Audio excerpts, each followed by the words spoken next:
Hello बच्चों, आज हम लेकर आ गए हैं क्लास 9 के सेकेंड टेस्ट असाइनमेंट के क्वेश्चन नंबर 7 से लेकर 12 तक। और इसमें हम सीखने वाले हैं कि कैसे किसी ट्रायंगल के पार्ट्स को हम कॉन्ग्रुएंट साबित करेंगे इक्वल करके। ट्रायंगल को तो हम कॉन्ग्रुएंट लेते हैं जबकि उसके पार्ट्स को हम इक्वल लेते हैं।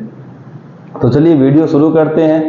मेरा नाम है गौरी शंकर माहेश्वरी और आप देख रहे हैं आपका अपना channel GSM sir.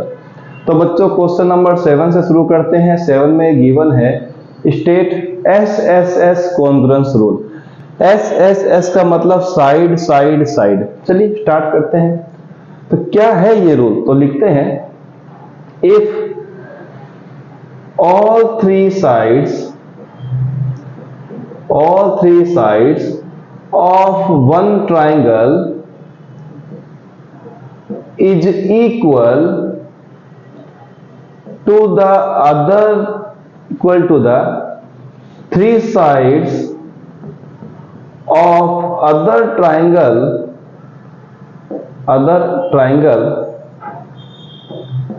then the triangles are congruent। तो ये एक छोटा सा डेफिनेशन ट्रिपल एस रूल का। अगर एक ट्रायंगल की तीनों साइड ट्रायंगल दूसरा लेंगे उसकी तीनों साइड की इक्वल हो जाए तो ट्रिपल एस कॉन्ग्रुएंस रूल लगता है। उसकी वजह से दोनों ट्रायंगल हो जाते हैं कॉन्ग्रुएंट। छोटा सा डेफिनेशन, याद रखने की चीज है, रटने की चीज बिल्कुल भी नहीं है। तीन साइड दूसरे ट्रायंगल के तीन साइड के बराबर मिल गया कॉन्ग्रुएंस रूल ट्रिपल एस का। चलिए ठीक है, नोट हो जाए तो आगे चलें, इसको मिटाते रहेंगे चलते रहेंगे। चलिए ठीक है, लिख लिया हो तो क्वेश्चन नंबर 8 पे आते हैं फटाफट। Question number 8, in the given figure PS equal to QR। दिख ही रहा होगा PS और QR। PR और QS भी गिवन है, ये रहा PR और ये रहा QS। तो दो एंगल हैं, पहला है एंगल PSQ किसके बराबर QRP के, और दूसरा है SPQ किसके बराबर RQP के। तो हम क्या करते हैं बच्चों, जो हमें एंगल मिला है उसको चेक करते हैं क्या ये ट्रायंगल की फॉर्म में बनने के लायक हैं। तो PSQ तो एक सिंगल डैश एक डबल डैश बनने जैसा है, ठीक है। QRP single dash double dash हम बना सकते हैं। ये भी चीजों को देख लेने में फायदा रहता है। और ये बन जाएगा P से S गए तो सिंगल डैश फिर डबल डैश। QRP में Q से R गए सिंगल डैश फिर डबल डैश, मतलब हमें कॉरस्पॉन्डिंग पार्ट भी मिल गया। हम लिख देते बच्चों इन, पहले तो हम लिखते हैं गिवन। क्या क्या चीज गिवन है? गिवन में है बच्चों PS किसके इक्वल है, QR के, और दूसरा है PR किसके बराबर है, QS के। अब हम आ जाते हैं अपनी मेन कहानी पे। टू प्रूव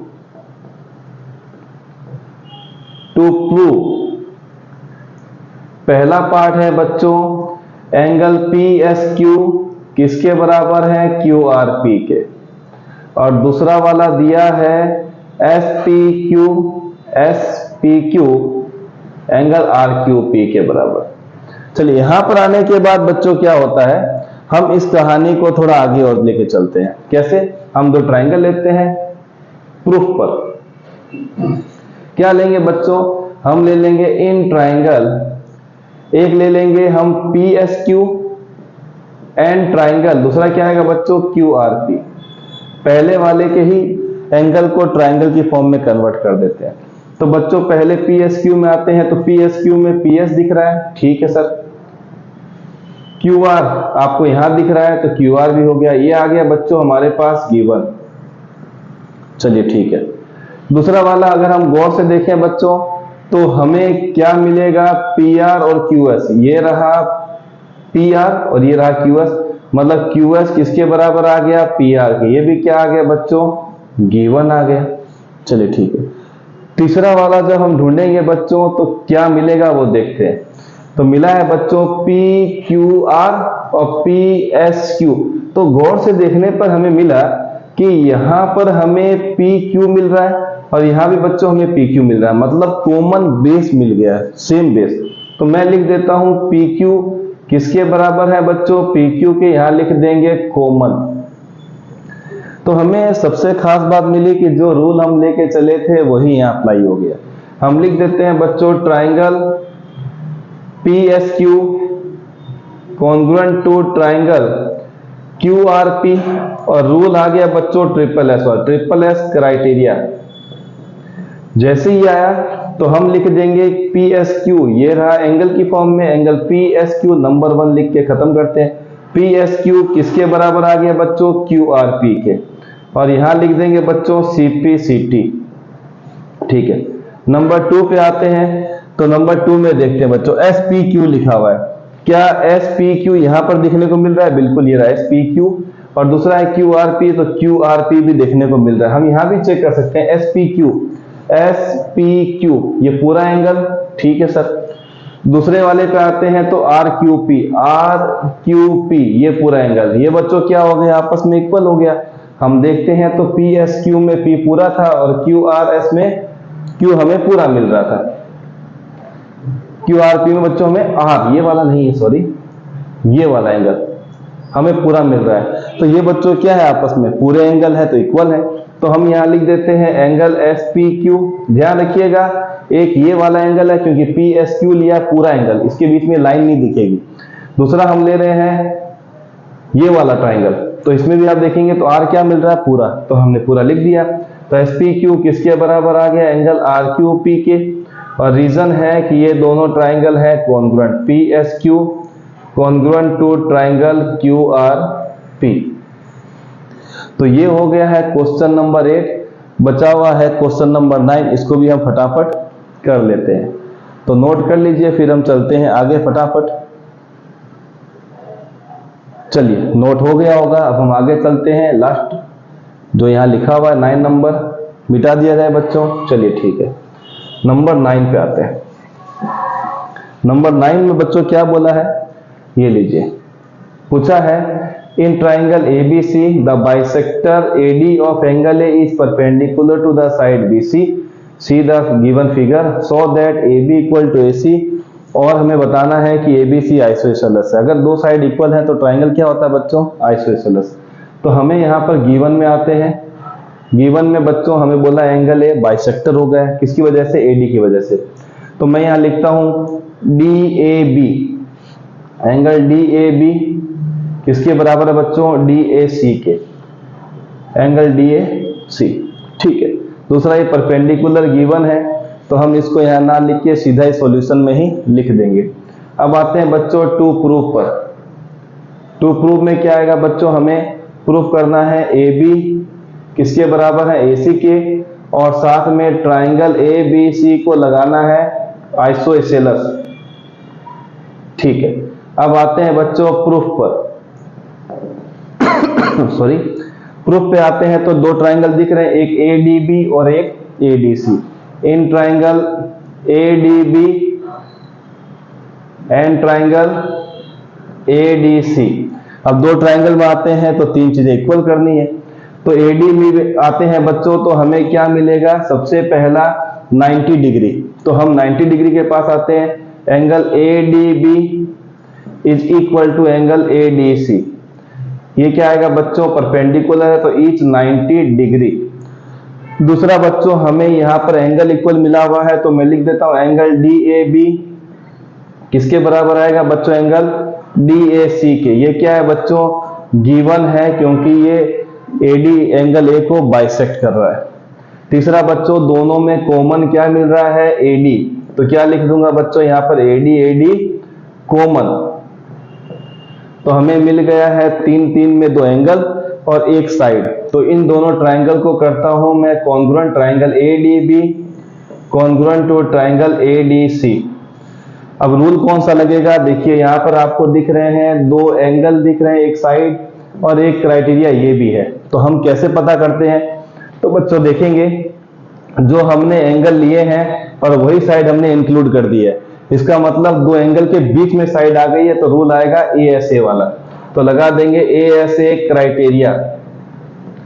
जैसे बच्चों ये लगाया तो ADB के अंदर हमें AB दिख रहा है तो मैं लिख देता हूं AB और एडीसी में हमें क्या दिख रहा है बच्चों, एसी। ये क्या आ गया, सीपीसीटी से। और हम एक स्टेटमेंट लिख देंगे, if two sides of a triangle is equal then triangle is isosceles, hence triangle ABC is isosceles. ये हो गया क्वेश्चन नंबर 9 सिंपल लॉजिक के साथ। दिख रहा है, पहले देख लिया जाए बच्चों। चलिए क्लियर है। तो ये था सिंपल लॉजिक के साथ किया हुआ क्वेश्चन, जो हमने आसानी से कर लिया है। अब चलते हैं क्वेश्चन नंबर नेक्स्ट 10, 11, 12 के पास। चलिए क्वेश्चन नंबर 10 कर लेते हैं। तो यहीं पर कर लेते हैं क्वेश्चन नंबर 10। गिवन है बच्चों, in rectangle ABCD E is the midpoint of side BC, prove that AE is equal to DE। तो बच्चों हम क्या करते हैं, सबसे पहले एक रेक्टेंगल बना लेते हैं। ये लीजिए बन गया प्यारा सा रेक्टेंगल हमारा। नाम देना है A, B, C और D। बोला गया है कि जो E है वो BC का मिड पॉइंट है। चलिए यहां पर हम मिड पॉइंट बना देते हैं, नाम देते हैं E। तो प्रूव करना है AE, तो हमें AE बनाना पड़ेगा, E और DE बनाना पड़ेगा। ये बीच में ही कट गया, इसको थोड़ा सा अच्छा बना देते हैं। चलिए ठीक है, ये अच्छा नहीं बन रहा है तो हम बना के छोड़ेंगे। अब हुआ क्या बच्चों, हमें ये मिल गया है रेक्टेंगल, इसके अंदर मिल गया है हमें मिड पॉइंट से कनेक्ट होने वाली लाइनें। अब होगा क्या, हमें यहां पर दो ट्राइंगल मिल रहे हैं। पहला ट्राइंगल ये वाला जिसका नाम है बच्चों ABE, और दूसरा ट्राइंगल है बच्चों CDE। आपको दिख रहा होगा यहां पर मिड पॉइंट से तो सिर्फ हमने लाइनें कनेक्ट की है, काम तो दूसरे ट्राइंगल से होने वाला है। तो बच्चों हम यहां स्टार्ट करते हैं। पहला ट्राइंगल लेते हैं बच्चों, इन ट्राइंगल पहला ले लेते हैं बच्चों ABE एंड ट्राइंगल दूसरा कौन सा लेंगे बच्चों, DCE, ट्राइंगल DCE। चलिए सर ठीक है। अब इनमें हमें तीन चीजों को फाइंड करना है। तो सबसे पहली चीज बच्चों हमें पता है AB और CD आपस में इक्वल हैं, क्योंकि रेक्टेंगल में अपोजिट साइड्स इक्वल होती है। तो हम यहां लिखते हैं AB किसके बराबर, CD के। यहां लिख देंगे opposite sides are equal in rectangle. चलिए सर ये तो ठीक है। दूसरे पे आते हैं। तो बच्चों हमें पता है कि रेक्टेंगल का ईच एंगल 90 होता है। यहां B दिख रहा है, यहां C दिख रहा है, तो मैं लिख देता हूं एंगल B किसके बराबर है बच्चों, C के ईच 90 डिग्री। ठीक है सर। तीसरा और इंपॉर्टेंट पॉइंट है बच्चों, E मिड पॉइंट है। मिड पॉइंट का मतलब BC को दो इक्वल पार्ट में डिवाइड कर रहा है। मतलब मैं B से जा रहा हूं E तक, BE, और दूसरा मैं आ रहा हूं C से E तक। तो ये बच्चों क्या कर रहा है, इक्वल पार्ट में डिवाइड कर रहा है। हम यहां लिख देंगे E is the mid point of BC। तीन चीज हो गई। ये दो वाला है तो साइड, सिंगल वाला है तो एंगल, दो वाला है तो साइड। तो हम लिख देते हैं बच्चों triangle ABE congruent to triangle DCE। और जैसे ही बच्चों हमने ये लिखा तो हमें पता चला है SAS क्राइटेरिया। ठीक है सर।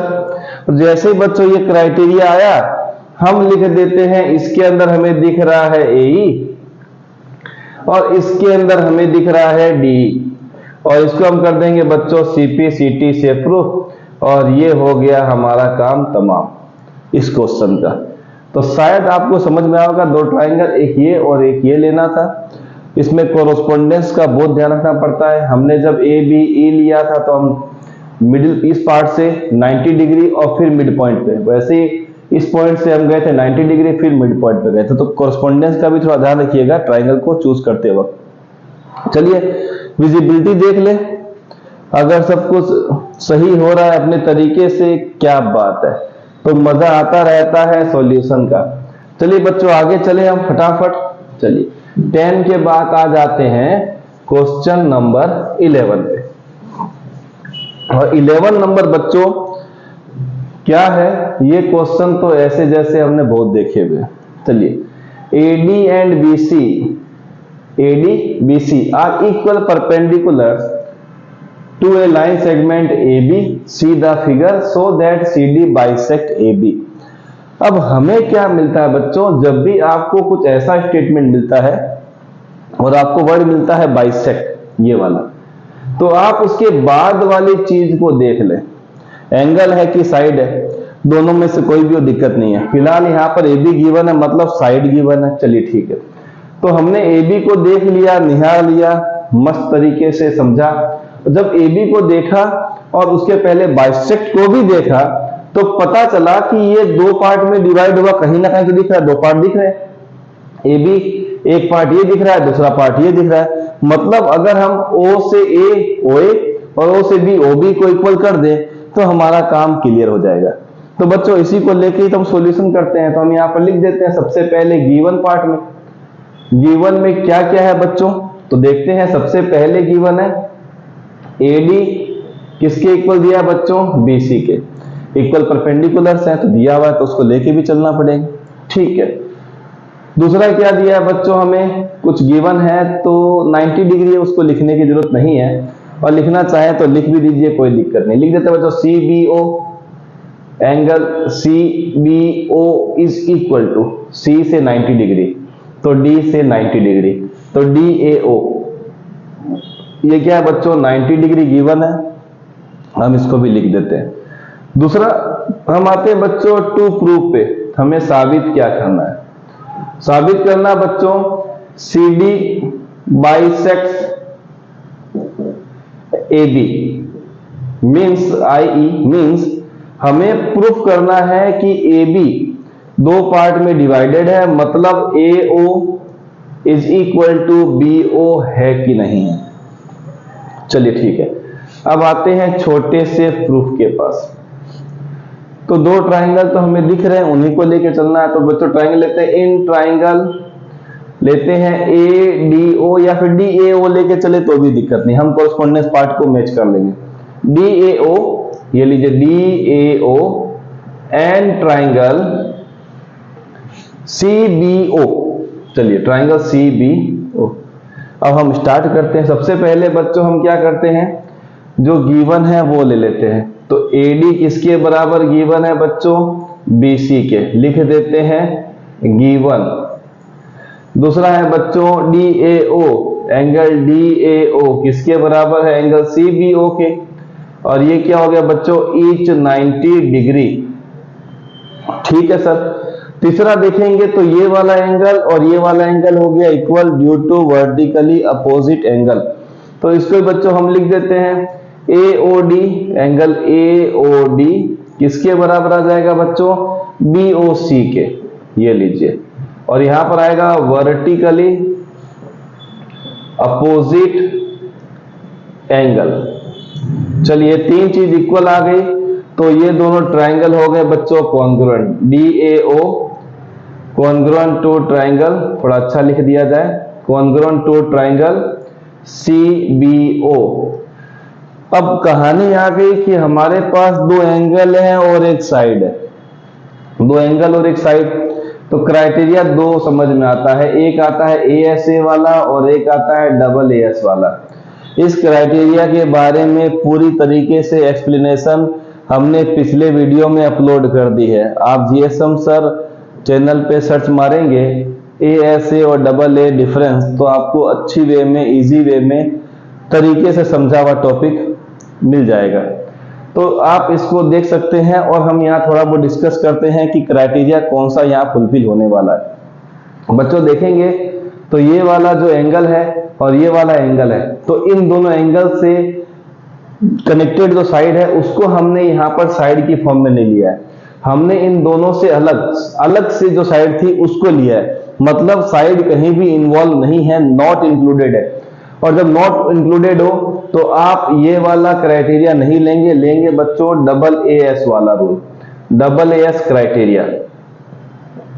चलिए ठीक है, यहां आने के बाद हमें पता चला कि हमने यहां पर देख रहे हैं तो AO लिखा हुआ, तो हम AO लिख सकते हैं, और यहां पर हम लिख देते हैं बच्चों BO, इसके अंदर है। ये आ गया बच्चों CPCT से, और जैसे ही हमें CPCT से दोनों इक्वल मिला है, और यहां पर इक्वल होने का मतलब ही है कि इसने इसको बाइसेक्ट कर दिया। किसने किसको बाइसेक्ट किया है? CD बाइसेक्ट AB, और यही आपको प्रूफ करना था, तो लिख देते हैं प्रूव्ड। लिखने की जरूरत नहीं है क्योंकि हम प्रूफ लेके चल रहे हैं। तो ध्यान रखिएगा, जब भी बाइसेक्ट के बाद का कोई वर्ड आए तो उसको आप देखिए, उसके 100% आपको 2 पीस मिलने वाले हैं, जैसा कि हमें यहाँ पर मिल गया था। उससे आपका काम क्लियर हो जाएगा। ये है बच्चों क्वेश्चन नंबर 11। अब आते हैं बच्चों क्वेश्चन नंबर 12 पे। इसको नोट कर लीजिए, कॉन्ग्रुएंट पार्ट कैसे निकाला जाता है वो आपको पता है, इक्वल पार्ट कैसे निकाला जाता है, उसके बाद कॉन्ग्रुएंसी कैसे की जाती है।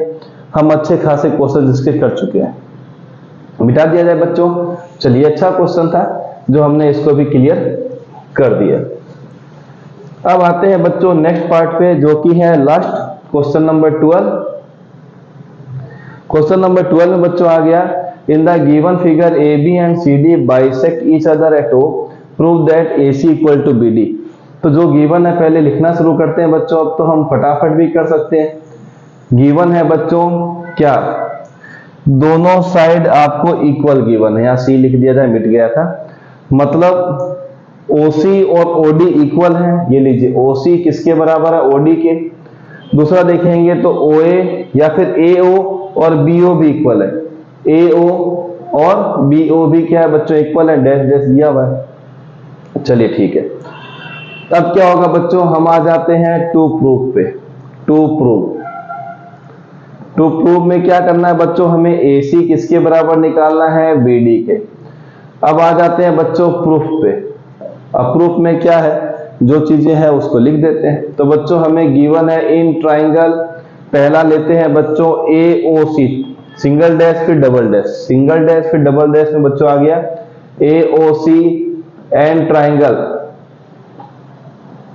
शुरू कहां से कर रहे हैं बच्चों? ऐसे जगह से जो जाएगा O के पास, सिंगल डैश फिर double dash, BOD, triangle BOD। हमें कोरस्पॉन्डिंग का बहुत ज्यादा ध्यान रखना पड़ता है। अब हमें देखना है, ये वाला दिखा है अपने को, तो मैं लिख दूं AO किसके बराबर आ जाएगा बच्चों? BO के। तो लिखना क्या पड़ेगा? गिवन। ठीक है, दूसरा वाला देखेंगे तो ये एंगल और ये एंगल आपस में क्या हो जाएगा बच्चों? इक्वल। वर्टेक्स के अपोजिट में है तो वर्टिकली अपोजिट। तो आप यहां लिख सकते हैं angle AOC is equal to angle BOD। Reason क्या आएगा बच्चों यहां पर? वर्टिकली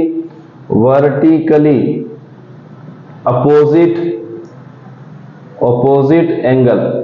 चलिए ठीक है, और तीसरे पे आएंगे तो बच्चों डबल डैश वाली लाइन दी हुई, उसको ले लेते हैं। क्या आ जाएगी बच्चों? OC किसके बराबर? OD के। ये भी आ गया बच्चों गिवन। तो ये वाला 2 है तो साइड, ठीक है। ये 3 वाला है तो बच्चों एंगल, ये 2 वाला है तो साइड। तो SAS क्राइटेरिया हमें मिल चुका है। तो हम बच्चों यहां लिख देते हैं triangle AOC congruent to triangle BOD। आ गया बच्चों SAS क्राइटेरिया। ठीक है, जैसे ही हमने ये लिखा तो AOC में हमें AC मिल रहा है क्या? मिल गया, ये लीजिए AC लिख दिया। अब BOD में हमें BD मिल रहा है क्या? तो वो भी हम लोग यहाँ पर लिख देते हैं। रीजन आएगा CPCT, और यही बच्चों हमें क्या करना था? प्रूफ करना था क्वेश्चन नंबर 12 में। तो ये थे सारे क्वेश्चंस 7 से लेकर 12 तक, चैप्टर 7 सेक्शन B के। तो हम मिलेंगे अगले पार्ट में, तब तक इन क्वेश्चंस की प्रैक्टिस करते रहिए।